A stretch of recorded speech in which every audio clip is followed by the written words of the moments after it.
இளைஞருக்கான செய்தி 16. Life style. 1 யோவான் 2ஆம் அதிகாரம் 15வது திருவசனம். உலகின் மீதும் அதில் உள்ளவை மீதும் அன்பு செலுத்தாதீர்கள். அவ்வாறு அன்பு செலுத்துவோரிடம் தந்தையின் பால் அன்பு இராது. ஒரு தனிநபரின் உடை, நடை, பாவனைகள், பழக்க வழக்கங்கள், நாகரிகம் போன்றவற்றையே லைஃப் ஸ்டைல் என்கிறோம். தகவல் தொடர்பு, தொழில்நுட்ப முன்னேற்றம், கணினமயமாக்கம் போன்றவை உலகத்தை உள்ளங்கைக்குள் சுருக்கிவிட்டன. மற்றவர்கள் என்னை திரும்பி பார்க்க வேண்டும் என எதிர்பார்க்கும் வாலிப வயதின் ஆசைகள் அவர்கள் வாழ்வையே திருப்பி போட்டு விடுகின்றன.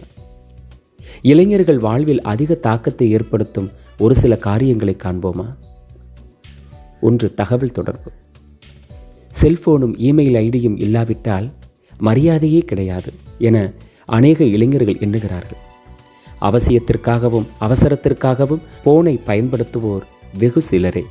ஆனால் பெரும்பாலோர் அரட்டையடிப்பதற்கும் விளையாடுவதற்குமே பயன்படுத்துகிறார்கள். சொற்களின் மிகுதியினால் பாவமில்லாமல் போகாது. பந்தாவிற்காக வாங்கின காஸ்ட்லி செல்போன் உங்கள் தூய்மையை கெடுத்துவிடாதபடி எச்சரிக்கையாக இருங்கள். 2. பொழுதுபோக்கு.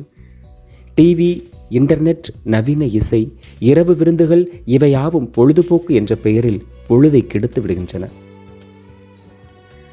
இன்டர்நெட்டும் வாட்ஸ்அப்பும் சமூக வலைத்தளங்களும் கல்விக்கும் பொது அறிவுக்கும் பயனுள்ளதாக இருந்தாலும் பல நேரங்களில் ஆபாச வலைவிரிக்கும் தளமாக மாறிவிடுகிறது.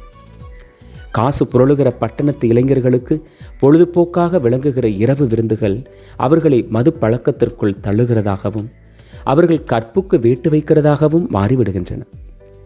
நண்பர்களை திருப்திப்படுத்த முதலில் இவற்றுக்கு சம்மதித்து பின் வெளிவர வழி தெரியாமல் விழித்து கொண்டிருக்கும் இளைஞர்கள் அநேகர்.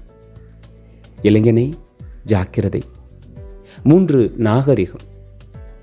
உடை ஒரு நபரின் மனப்பான்மையை வெளிப்படுத்தும் கருவி என்றார் ஒருவர். நம்மை புதிதாய் பார்ப்போர் நம் உடையை வைத்தே மதிப்பிடுவர். பெண்களின் ஆடை ஆண்களுக்கு இடரலாக அமையக்கூடாது. 1 கொரிந்தியர் 10:20 கூறப்பட்டுள்ளது போல, எல்லாவற்றையும் செய்ய உரிமை உண்டு, ஆனால் எல்லாம் நன்மை தரக்கூடியவை அல்ல. எல்லாவற்றையும் செய்ய உரிமை உண்டு, ஆனால் எல்லாம் வளர்ச்சி தரக்கூடியவை அல்ல. வாலிபரே, உங்கள் லைஃப் ஸ்டைல் காலத்திற்கு ஏற்ப மாறும்போது கீழ்க்கண்ட 3 கேள்விகளை கேட்டுக்கொள்ளுங்கள். இது ஆண்டவருக்கு பிரியமாக இருக்குமா? 2. இது எனக்கோ பிறருக்கோ இடரல் உண்டாக்குமா? 3. இது நேரத்தையோ பணத்தையோ வீணாக்குமா? காலங்கள் மாறலாம், வாழ்க்கை முறை மாறலாம், ஆனால் நாம் ஆராதிக்கக்கூடிய இறைவன் என்றும் மாறாதவர்.